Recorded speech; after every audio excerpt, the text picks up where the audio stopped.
what? Oh, dermaplaning. Isn't that for your nose hairs? Wait, it's for your eyebrows. Cut.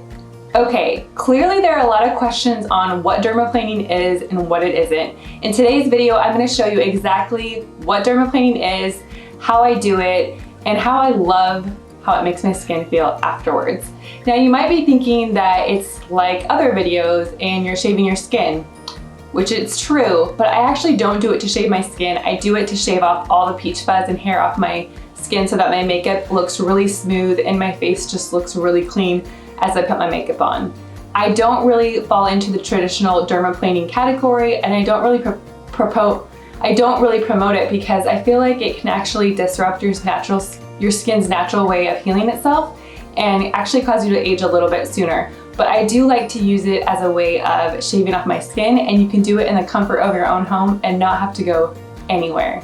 Hi, I'm Susie from Girl Gone Green, and I'm so excited that you're watching this video. If you haven't tuned in before, I talk all things natural living all the time, from natural beauty to natural home and natural baby. We are talking all things natural right here. So be sure to hit the subscribe button if you haven't, and make sure you hit the bell notification next to it. You'll be notified first of all my new videos as they roll out. Also, if you haven't started following me on Instagram, what are you doing? Check out @GirlGoneGreen and follow me as I talk all things natural living all the time there too. I'm demonstrating products all the time on Instagram stories and giving you the latest up to date on all that's happening on my blog too. So what is dermaplaning? Dermaplaning is where they take a surgical scalpel and they basically remove dead skin and peach fuzz as they stroke it along your cheek. It typically takes about 30 minutes a session, and people usually get it done from anywhere from like the average of 6 weeks, maybe a little less, to 4 weeks, and some will even wait up to 8 weeks to do it. It's usually around like $75 to $100 a session to get it done. As I mentioned, I don't really promote doing dermaplaning as you might traditionally think of it. I don't promote removing dead skin all the time or overexfoliation. I think that our society in general likes to kind of lean towards overexfoliation, and it has more holistically minded, and as I approach my skincare more holistically, I really don't propose you constantly be removing dead skin from your face. Not only can it age your skin quicker, but it also can affect the acid mantle and your moisture barrier, which really affects everything when it comes to your skin and can cause a lot of problems, from acne to hyperpigmentation and just different things that you don't want to happen to your skin. I really just like shaving my skin to remove the hair. I've always had a little bit of peach fuzz along my sideburns and along my upper lip, and I just think it looks so much better when it's a little bit smooth. And you can do it in the comfort of your home, which is the best thing, and save a ton of money. So I'm actually gonna show you how I do it. I'm gonna strip down all my makeup and show you guys how it's done from start to finish and what I like to have on hand as far as products. So the first question that I've been getting a lot as an esthetician, from you guys especially, is what is dermaplaning and how do you do it? So I'm gonna actually show you how I dermaplane today. I really like to call it more of shaving your skin, and that's how I use it and really what I use it for. I'm not a huge fan of dermaplaning in general because I think it can really disrupt your skin's natural acid mantle and really disrupt the natural moisture barrier, which when that happens, you can cause a lot of problems. And I think in the long term, our skin wasn't meant to be really exfoliated all the time. I think we over exfoliate these days, from dermaplaning to mechanical exfoliants such as scrubs. We do enzyme peels, we do chemical peels. There's so much going on with our skin these days, and sometimes you can actually cause more problems than do good. I think really skin starts from within. It starts with what you're putting in your body. It also starts with your mind, your emotions. There's so much at play, and dermaplaning is nice as an added bonus as far as removing your hair and just getting off the peach fuzz so your makeup goes on smoother. But I don't advise to constantly be dermaplaning. I think that in the long run, it actually can do more harm than good in my experience. But I do it once a month just to remove my facial hair. And that's really just because I want my makeup to look really smooth and it to look really nice. Some people do say though that removing the hair can actually cause problems too, because the hair is meant to protect your skin and it helps like whisk away oil. But for me, I found it's okay. I don't have acne prone skin. If you do have acne prone skin or sensitive skin, I don't recommend doing this just because I found a lot of people with acne skin actually can cause more harm. They can, you know, shave their skin and then the bacteria is everywhere and really can spread all across their skin. Also, those who have sensitive skin like rosacea or eczema, I don't recommend either because it can cause a lot of redness, especially if your skin tends to just get pink when anything touches it or any sort of aggravation. This is by no means, it doesn't hurt when you do it. It doesn't even feel like much, but I still don't recommend you doing it unless maybe you are under a trained professional and they are removing the hair for you. If you are wanting to dermaplane for whatever reason, I would definitely make sure you go and see a trained professional because they're going to have an actual scalpel that they use. It's a metal scalpel. They switch out the blades each time. And they're trained to do that. But again, I don't recommend that per se. I don't think that it's a long-term huge benefit to your skin. I think you can do it at home with just the ones that you buy on Amazon, which I'll show you. And it works great just to remove the hair. And it's more for a cosmetic for me. It's not really like a skin treatment that I like to do on a consistent basis. I really just use it to remove my hair and make my makeup look smoother, and that's why I love it. So I'm gonna show you guys step by step how I do it at home and what products I use to remove my hair. So this is the product that I use. It's called Tinkle, and I get them from Amazon. They are literally actually for your eyebrows. They call them an eyebrow shaver, but I love them because they work great for my facial hair on my face. They're not too sharp and they don't cause any irritation. I'm not even really red after I do it or anything. I just use a new one each time I do it. Like I said, I do this once a month, so I'm not going through these all the time. I might do my lip like maybe twice a month, just depending on how fast it grows, but I don't do any sort of like sideburn hair or neck hair more than once a month. So this is what I use. You can get these on Amazon for I think like $4 for a 3-pack or 4-pack. It's really inexpensive and cheap. So the first thing you want to do when you are getting ready to shave your skin is you want to make sure your skin is completely cleansed and clean.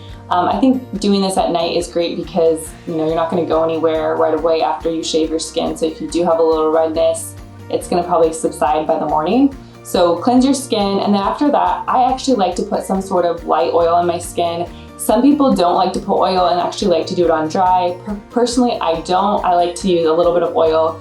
I love using Sky Organics rosehip oil. This is just a really basic antioxidant rich oil. I'll just put a few drops into my hand, and then I just rub it on my skin wherever I might be getting rid of unwanted hair. I find this gives me like a little bit of slip and just really helps make my skin feel a little bit, I guess, hydrated really. And so it's not like scraping against the razor. That's just my personal preference and what I like to do. I find it goes a little bit smoother overall. You don't need a ton, just a little bit, and it really feels nice. So I also like to have a towel on hand because I do find that you do get a little bit extra peach fuzz and hair on your scalpel, and you want to make sure you can just like wipe it off on the towel like this. It's really nice just to be able to quickly get the excess hair off and then keep going. So when I hold the shaver, I actually like to hold it at a 45-degree angle, and I go up with it. There's been some different talk about going up or down when you shave your face. Personally, I like to go up to make sure I get all of the hairs. I've never gotten an ingrown hair or anything like that. This is just peach fuzz. It's not like hair on my legs per se. That's a little bit more harsh. And I find it just works better. Like you get a smoother consistency overall, and it just really feels like it gets all of that hair. I'm not pressing super hard. The blade really does everything. And you don't need to press really hard because like there's a blade right here. So just be gentle on yourself and your skin. So I actually already did this section right here. I did this probably like a couple days ago, but I wanted to show you guys a little bit just so you know how to use it and where I typically shave. So I will shave literally kind of like right up into my sideburns and like right down here. And then right along my neck, I get some peach fuzz right here too. And then I will shave my lip. Like I said, I do this twice a month usually. And then I'll shave over here the same area. So I'm kind of getting everything. And then a little bit right here on my chin, I'll get a little bit extra hair. I also will go in between my eyebrows. I always pluck my brows because I have dark brows, but then sometimes I get a little extra fuzz right here. So I'll do that, and then I'll do like right above my brow right here as well. So it just looks really nice and crisp and clean for my brows and like makes them stand out really nicely.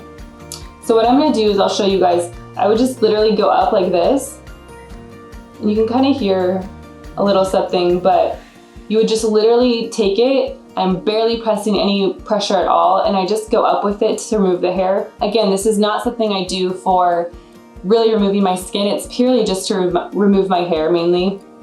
And then I like to make sure all my sideburn hair is tucked away like this.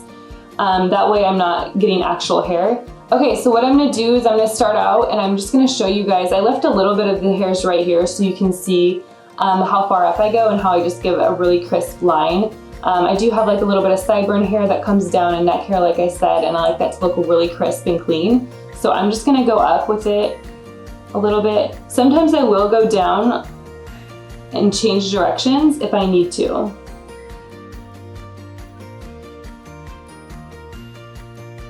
Just wiping off any of the excess. And then sometimes I might use a towel too just to wipe off any as well.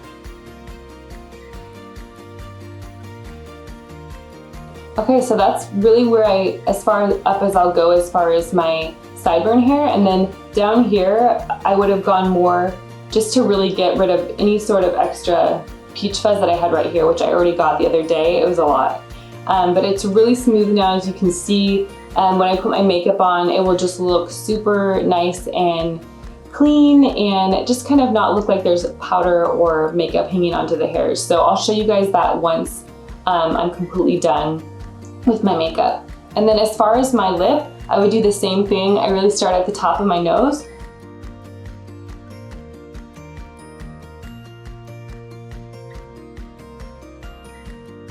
Okay, for my lip section right here, I'm actually gonna go down with it instead of against the hair. I'll go down. I find it's just easier in my lip section. Do what works for you, but for me, I find it like just going down really gets them a little bit more. I already did this the other day, but as you can see, it feels really smooth, it looks really smooth, and just by going down with it, it helps so much get all those little hairs. For me, what I've noticed is sometimes I will go against the grain and sometimes I won't, depending on the angle and what feels better. I'm not doing this for dermaplaning purposes as far as really getting that exfoliation of the skin. It's really just for hair removal, so I don't mind as much, but do what feels most comfortable for you. Then I'll also go in between my brows, like I mentioned. I really just go up with it, just to get all of the excess. And that's really it. So I just do the sideburn area, my lip area, a little bit along my chin, and then I'll do my brows just to give them like more of a defined look. And then I'm done. Just for removing hair. It's really simple, really easy. It takes me maybe 5 minutes once a month to do this. Again, I might do my lip a couple extra times during the month. It goes a little bit quicker, but for the most part, that's how I do my whole face. It's really simple. You might get a little bit pink afterwards, but not really. As I mentioned, don't do this if you have sensitive skin or acne-prone skin. You don't want to cause more aggravation than you might already have. I do really like shaving my skin over getting waxed or threaded because I find it's a lot less irritating. I don't get ingrown hairs. When you wax your skin, you're actually really pulling the pores even more and stretching them. So as you do it over time, the more you do it, the more you're stretching your pores and actually creating bigger pores. So I find really shaving is the best option. I used to get my lip wax and I would get irritated. I would always break out, and I find most people do. So just shave instead. You can even use one of these for your brows if you want to underneath, if you find you don't like plucking. I'm okay with plucking, but this might be a great option if you do find you are just a little bit wheezy when you pluck your brows or you just don't like the feeling. But this is great for really getting all of those peach fuzz hairs around your brows and making them look really smooth. If you guys like this video, make sure you give it a thumbs up. I would love to see what you want to hear more of, so make sure you leave me a comment letting me know what videos you want to see more of. Again, if you don't follow me on Instagram, be sure to follow me at Girl Gone Green and hit that subscribe button if you haven't yet. Be sure also to hit that bell notification. You'll be notified of all the videos to come. I can't wait for next week. I have so many awesome new videos and content planned for 2020. It's gonna be so good.